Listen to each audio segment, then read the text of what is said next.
Sorry we have to rush your lunch, but we do have a full agenda. And today, for the first time at this conference, we're pleased to have a representative of the Florida Department of Elder Affairs. Our speaker is Ms. Christine Didion, who is Program Coordinator for the Department of Elder Affairs Dementia Care and Cure Initiative. Your program says that her name is Christine Sherrill. She informs me that she has changed her name since we went to print because she got married, and now her name is Didion, Miss Christine Didion. Can't hear you, can't hear, sorry. She has a background in crisis counseling, suicide prevention, and psychiatric and medical case management with the geriatric population. As part of the department's Dementia Care and Cure Initiative, she provides technical support to establish task forces within the state of Florida to promote dementia-caring communities. She's also responsible for the advancement of the statewide initiative through outreach and awareness projects in collaboration with the local memory disorder clinics, aging and disability resources centers, and other local resources in Florida. Please give a warm welcome to Christine Didion.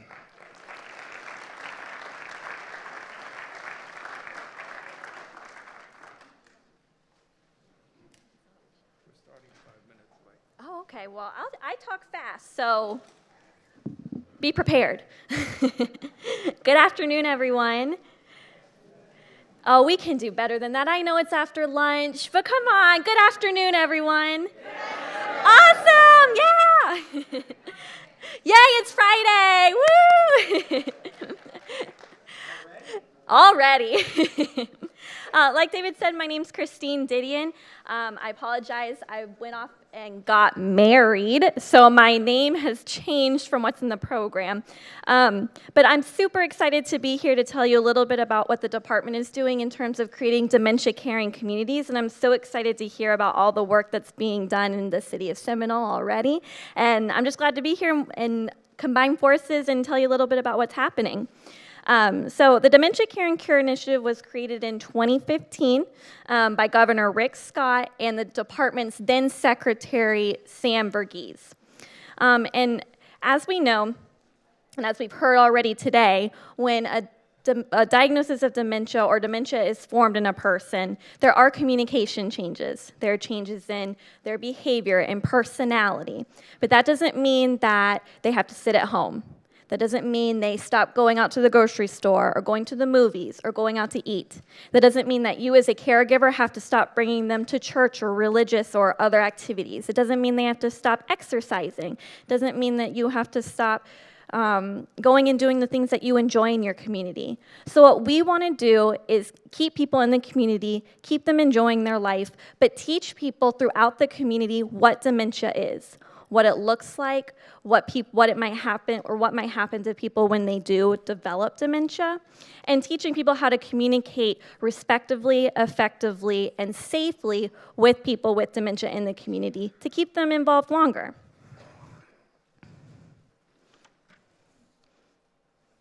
Is there a clicker? Oh, I found it.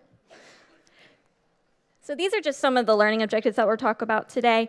I really just want to talk to you about what Florida is already doing, what some of the communities in Florida are doing to promote dementia-caring or dementia-friendly practices, and also talking a little bit about some of our other statewide programs as well. So I always like to start with a brief overview of what our state actually looks like in terms of aging and the power that older adults have in Florida. So we have the third most populous state in the nation, but we have the highest percentage of people age 60 and over. Actually, it's estimated that 500 individuals age 60 and older move to Florida each day. And as much as people will try to tell you that older adults take more from the economy than they give, that is not true. The average retiree contributes $2,850 more to the state and local economy than they consume in public services. And that's from a study that was done in 2012 between the Department of Elder Affairs and the University of Central Florida, their Bureau of Business Research. So don't let anyone ever tell you that as you age, you become less important, because local leaders know it.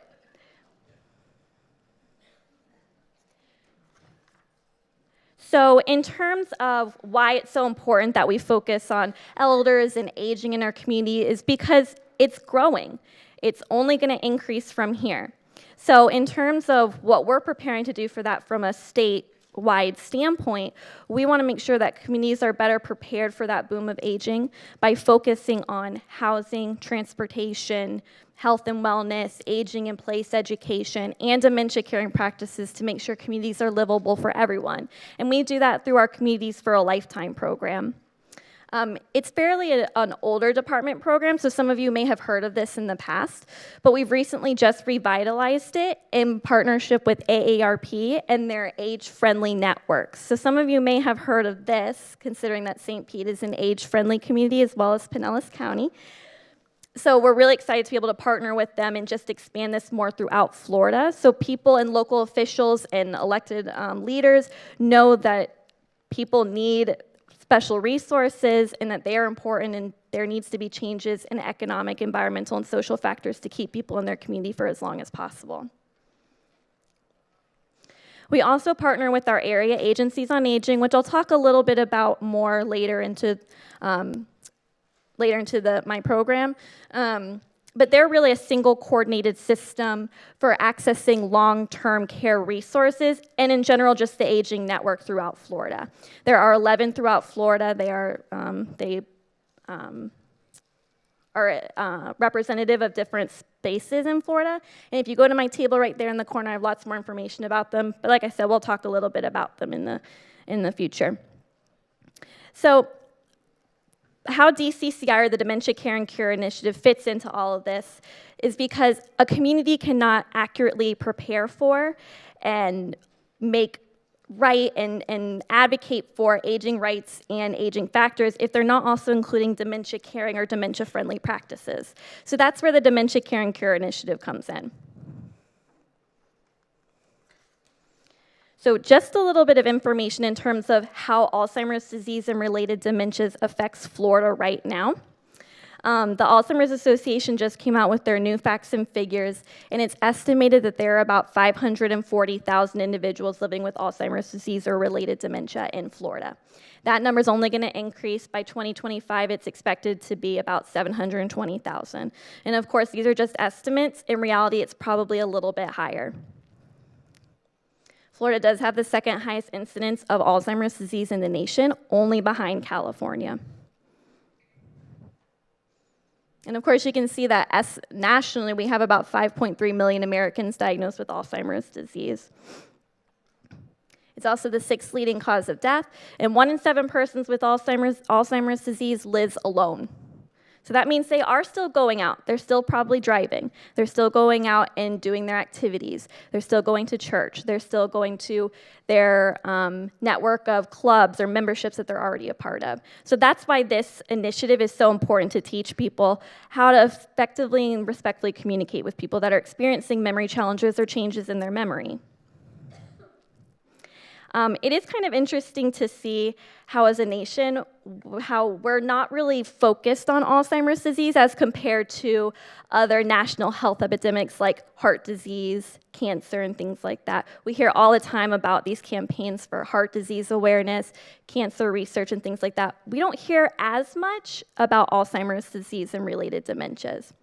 And actually, I just found out today that between 2000 and 2015, deaths from heart disease decreased by 11%, which is great. We want that. But deaths from Alzheimer's disease in the same time span increased by 123%.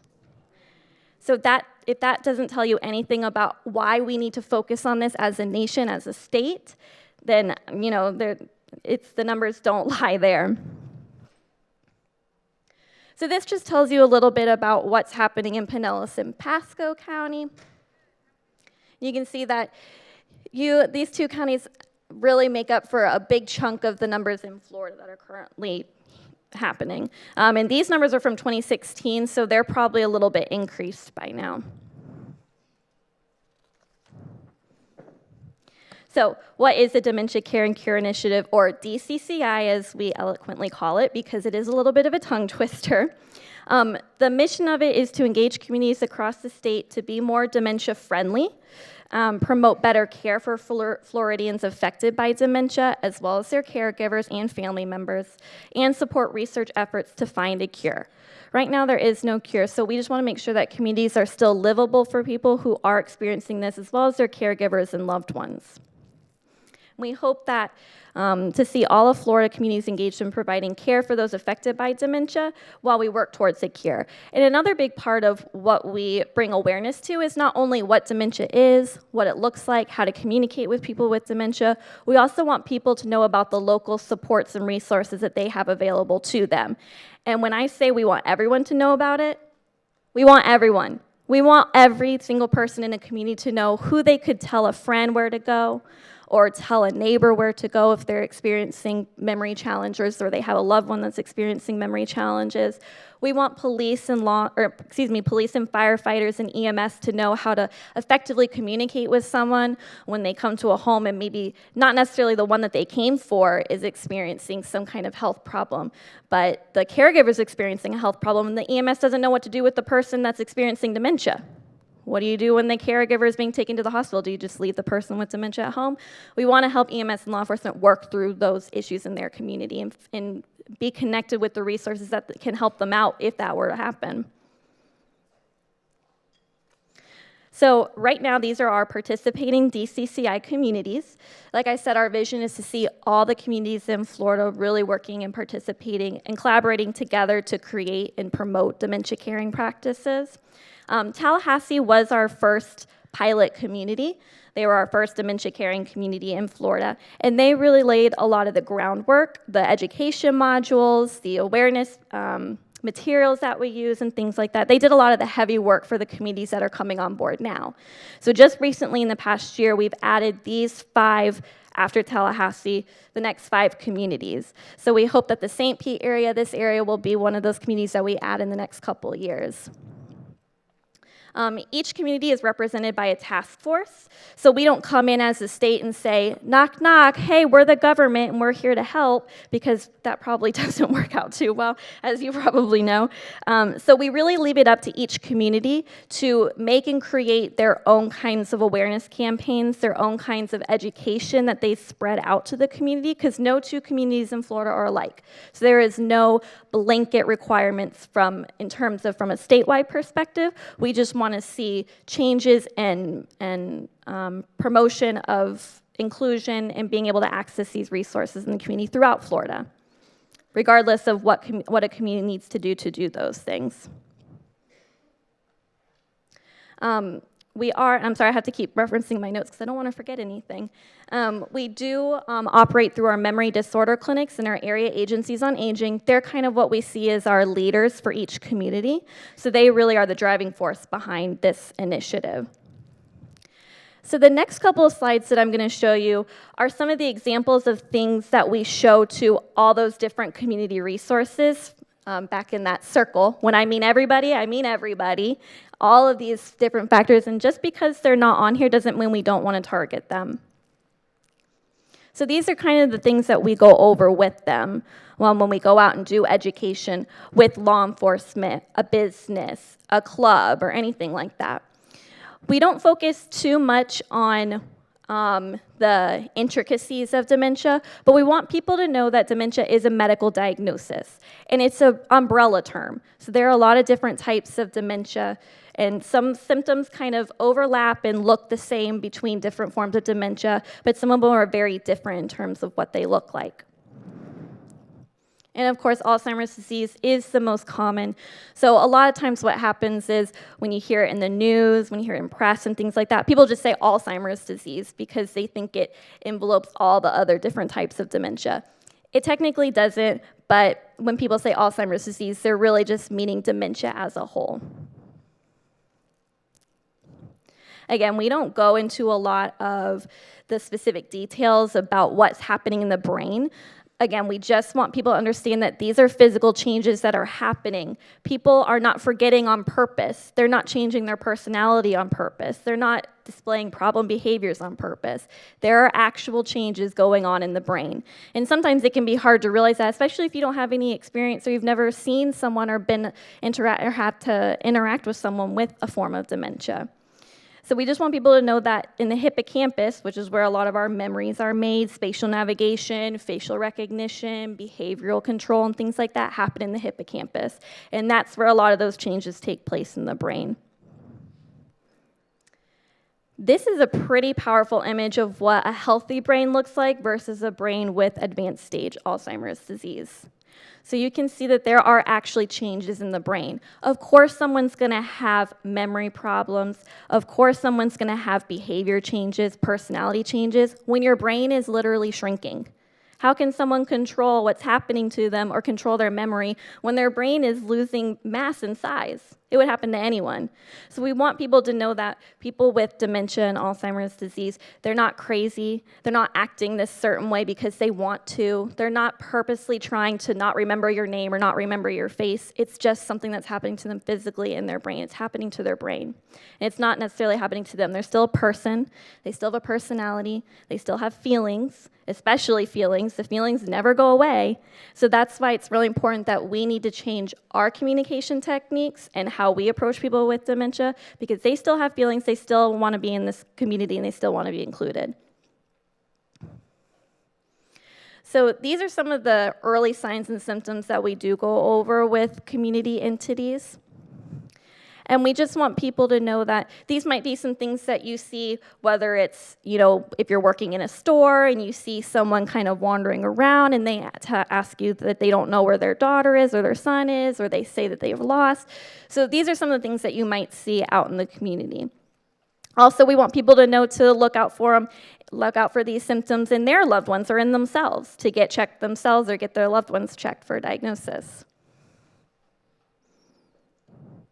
The most important thing is that we don't want to misconstrue that just because you're old or old age does not mean that you suddenly have a diagnosis of dementia. A lot of these things have to happen before you can qualify for a diagnosis. And a diagnosis is a lot of tests, it's family history and things like that. It's not just a one and done, oh, you forget some things, you must have dementia kind of thing. So we've already talked about this a little bit today, so I won't spend too much time on it. But there are definitely changes in communication, and I'm sure as caregivers, you guys know these firsthand. Difficulty finding the right words, using familiar words repeatedly, losing train of thought. And again, these are things that we probably all do on a daily basis. I know I do. So it's really important that we understand that there are a lot of things have to happen for there to be an actual diagnosis or actual development of dementia or Alzheimer's disease. It has to really severely affect your daily life and daily living. Difficulty organizing words logically. Maybe they can speak and hold a conversation, but their sentences sound kind of jumbled a little bit. Reverts back to native language. Someone who maybe grew up in a different country or in a different culture, who knows 2 languages, suddenly does not remember that English, especially if they learn English as a second language. They don't remember any of that. So they converse only in their native tongue. Or in general, just speaks less often. And that happens a lot, because they probably are realizing my speech sounds funny, or I don't want people to know that I don't actually remember their name or what's happening or where we are, so they just stop speaking, because it can be embarrassing, especially in our world now where we really harp on being independent and working for as long as possible and things like that. It can be really difficult to come to terms of there are changes happening in me, changes with my memory, changes with my speech, changes with my personality, and it's just easier for me not to talk about it and not speak at all and isolate myself than let people know that something's happening. And then relies on going again with speaking less often, relying on gestures more than speaking, because it's just easier to communicate that way for them. So this is really the biggest thing that we ask people to take away with them when we do these educational presentations. And they're called the talk tactics, and these are from the Alzheimer's Association. But these are the things that you can remember when you're interacting with someone with dementia. And it's just 4 things. Take it slow. Speak slowly and distinctively. Ask simple questions. And we all do this sometimes. We just want to know the answers, so we start asking like 3 questions in one, like, how are you doing? How's the weather? How are the kids? Blah, blah, blah. You know, we all kind of just combine it together. So it's really important that we ask simple questions one at a time, taking it slow. Limiting reality checks, or in general, limit arguing. So we kind of talked about this earlier today, right before lunch.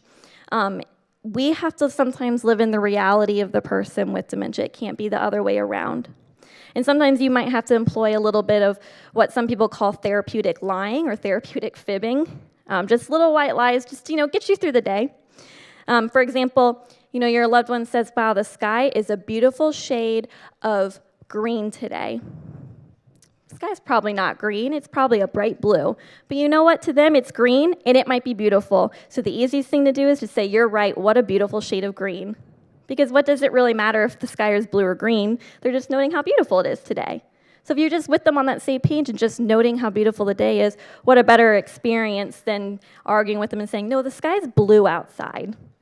And that's really important for not just caregivers, but people in general in the community, whether you're a clerk at a grocery store or you work at a movie theater or something like that, and someone kind of says something odd to you. Sometimes it's just better just to go along with what they're saying. If it's not hurting them, it's not hurting you. It's just easier to live in their reality.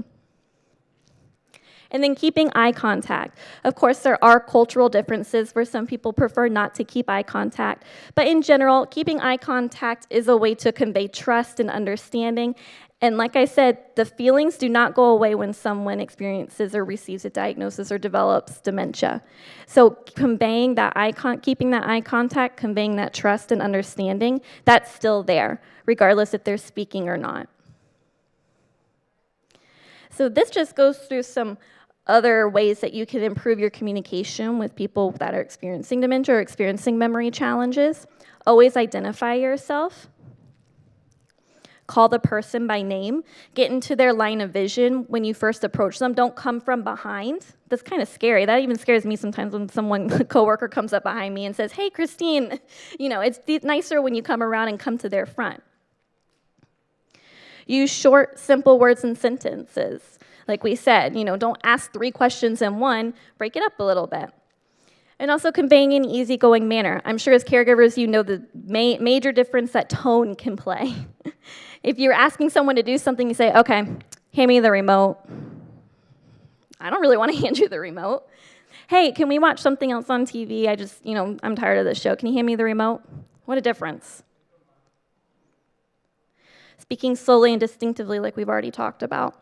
And patiently waiting for a response, especially if your loved one or the person you're interacting with has a hard time with speaking, or they just don't really like speaking or want to rely on gestures more. A great thing to also do is to give visual clues. This is really important when we're speaking with law enforcement. If someone is pulled over who's experiencing memory challenges, the first thing the officer is going to ask for is, okay, let me see your ID and things like that. Maybe that person does not remember what an ID is. So it's really nice when the law enforcement has an example of what an ID looks like and they can show them, can I see your ID? What a difference that makes as just demanding them for their ID, and then when they don't understand that they're supposed to show their ID, then there's all other problems that come up after that. And writing things down is also a great tool too. Just in general, a different way to communicate. So we're actually going to do a little activity just to get your blood moving after lunch. So if y'all could stand up for me if you're able to. We're going to demonstrate the difference it really has using these communicative techniques. Okay. Face the left. Face the front. Put your head up. Put your head down. Lift your left leg up. Put it down. Lift your right leg up. Put it down. Lift your right arm up. Put it down. Put your left arm up. Put it down. Is your head still down? Because it's supposed to still be down.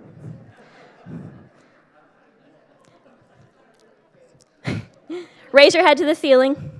Raise it to the front. Turn to the left again. No, your whole body to the left. Turn to the front. Sit down.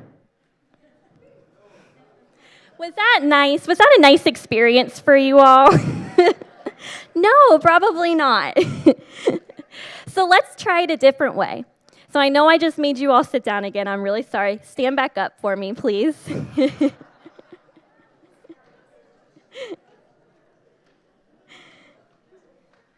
Okay. So let's do this all together. Let's face to the left. Let's face to the front. Put your head up. Put your head down. Lift your left leg. Put it down. Lift your right leg. Put it down. Is your head still down? Oh, good. Well, that's okay if you lifted it up. It's okay, just put it back down. Lift your left arm up. Put it down. Put your right arm up. Put it down. Put your head towards the ceiling again. Put your head down again. And put your head to the front. Turn to the left one more time. And turn to the front. And do the hokey pokey. So you guys can go ahead and sit down. Yes, I'm sure. So what was different between the first and the second time? Slower. Nicer. I was slower. I spoke more distinctly. We did the hokey pokey after. We did something fun instead of just sitting down. What did I also do? I did it with you. I gave visual clues. I showed you how to do it. What do you think that mimicked us putting our hands up, putting our legs up, putting them down, moving a little bit? Exercise, or maybe having someone help us get dressed in the morning, putting one arm up, putting the other arm up, putting one leg up, putting the other one up. So what a difference it makes when someone's yelling at you to just do these things. You have no idea why they're doing them to you. You didn't know why I was making you do all that. And you probably weren't very happy with me when I told you just stand up. But it was a lot nicer when I asked you kindly to get up and took it a little bit slower. So that can be a really good activity that we do with people who have no idea what it might be like to live with dementia. Something we also do with each entity that we go to is we provide scenarios. And we make these specific to the profession or to the community entity that we're going to. This is an example of a scenario that we use when we speak to when we spoke to a Rotary Club. So they're just general public members, public community members. And this is a scenario that one of them actually experienced. We always ask beforehand, before we go, what are some situations that you experienced where you think you might have been interacting with someone with a memory challenge, or where you know you were interacting with someone with a memory challenge? And we get a lot of these scenarios from caregivers as well. We always go over wandering, because 6 in 10 people diagnosed or developed or have developed dementia will wander at some point, so it's a very big issue. And just letting people know what to do if they've come on someone who they think might be wandering, whether it's a neighbor, a police officer, someone in the grocery store. Just letting them know how they can calmly and appropriately approach this person to help them get them reconnected with their family. We also show them some pictures of what some wandering bracelets or medical alert bracelets might look like. That's a great thing to look for when you've come on someone in the public or privately in your neighborhood who might be wandering. They might have a medical alert that has their loved one's phone number, their address, things like that you can help. So that's a great thing to look for. We also like to tell people about the Silver Alerts, it's a statewide program in partnership with the Florida Department of Law Enforcement. You guys have probably seen these driving on the highway. It just means that a senior or an elderly person or someone experiencing memory challenges may be lost in a vehicle. And And then we always remind people about preventing abuse, neglect, and exploitation. If you even have an inkling that something might be going on with someone age 65 and older, you can always make a report to the 1-800-96-ABUSE. They are open 24/7, and they can really, their job is to determine if that's what's going on.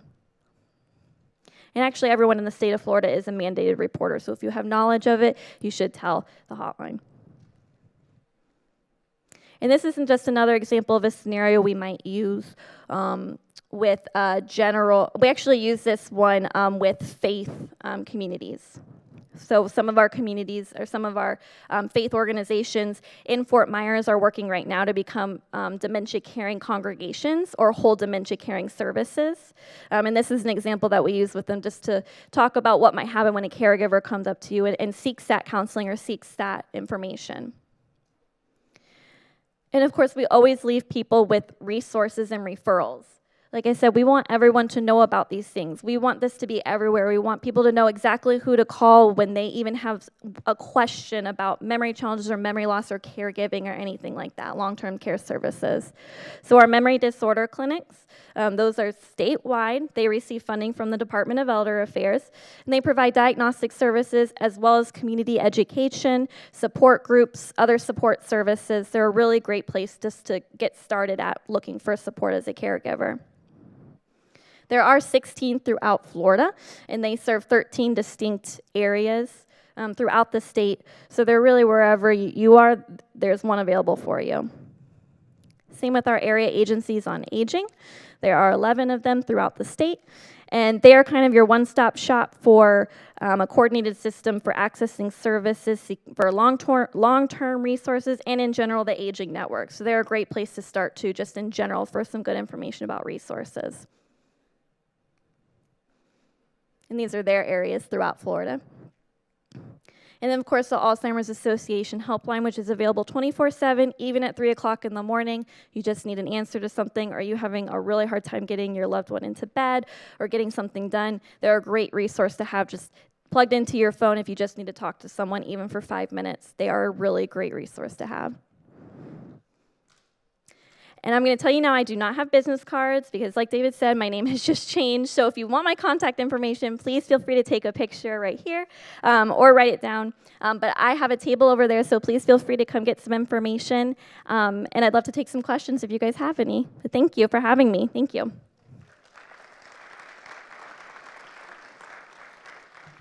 have about 5 minutes for questions.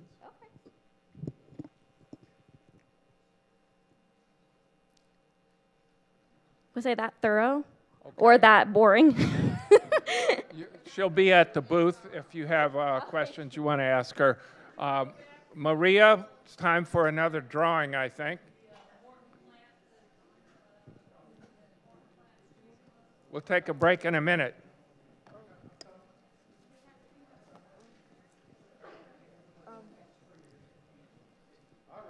Excuse me, he has a question. He has a question. Is there any effort in working with the emergency rooms in hospitals to further educate them on handling those with Alzheimer's or dementia? That's a great question. And that's actually something that the Tallahassee Task Force is trying to do right now in their area, is educate some of the emergency technicians how to communicate with someone in the emergency room, because that's generally, they're already in a crisis situation coming into the emergency room. So trying to dispel some of those fears and some of that agitation so it can really end up in a better situation for all. So that's definitely something the task forces are currently looking at. Thank you. I think there's one over there too. How do you find some support groups for like Lewy body dementia? That's a great question. The Memory Disorder Clinic is a great place to start. He's pointing himself. Do you run a support group? Oh, perfect. But the Memory Disorder Clinic really is a great place to start. They run support groups, and they probably have knowledge of some other ones in the area that you can also attend as well. They're located, they're with Morton Plant. Yeah. I always want to call it Morton Planet. I don't know why. quick question over here.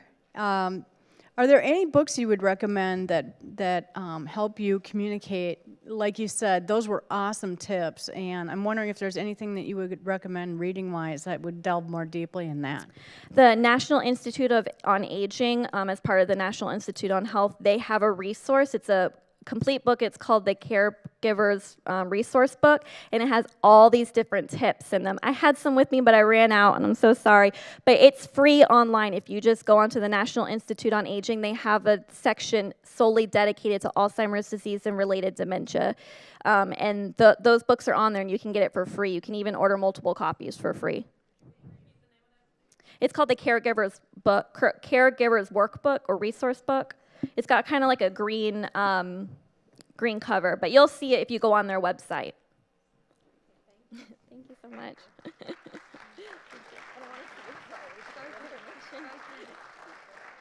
Well, she was wonderful with great information, and like she said about the emergency room and how we need to educate, I know Largo Medical brought one of their speakers to come and teach nurses a little bit more about dementia, and I was there present, and they only had 2 staff members from the entire hospital come to that conference for an hour, and I asked, where are the other nurses, where's everybody? And they said that they were shorthanded, so they had to get everybody on the floor, and they couldn't take them off the floor.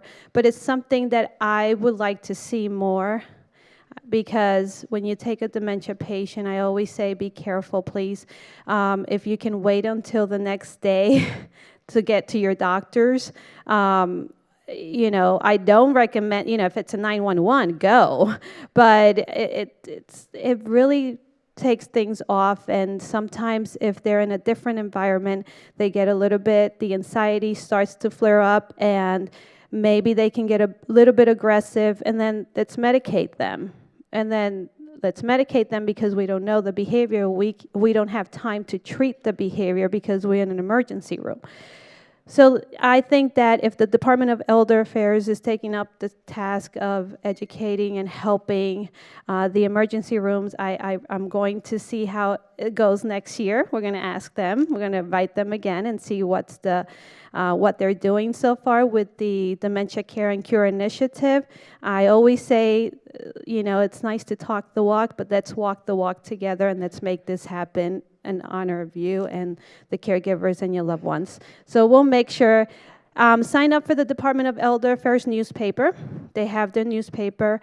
I get it every month or every quarterly, I believe, and it's great because it lets you know what's happening, what they're doing. And if they're telling you what they're doing, then you can a little bit maybe call them and say if it's actually happening. Okay, so now we're going to have another gifts here for all of you, door prizes. And after this, we're going to go for a short break, and I'll have you back at 1:40. So let's see what's happening here.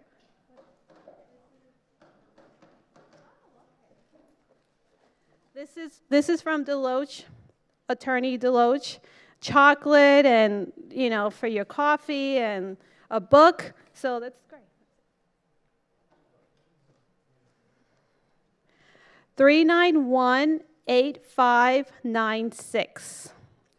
391-8596. Oh, we got a winner, caregiver.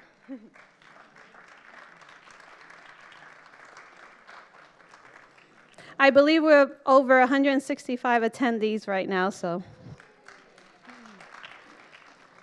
One more. Let's see. What do we have?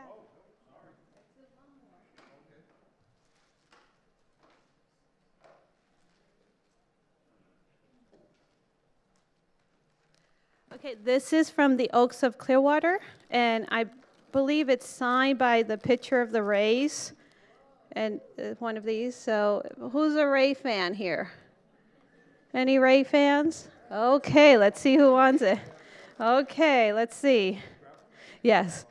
391-8577. Oh, and she's a Ray fan. Oh my gosh, great. Okay. Let's go for a short break, and I'll see you back at 1:40. Thank you.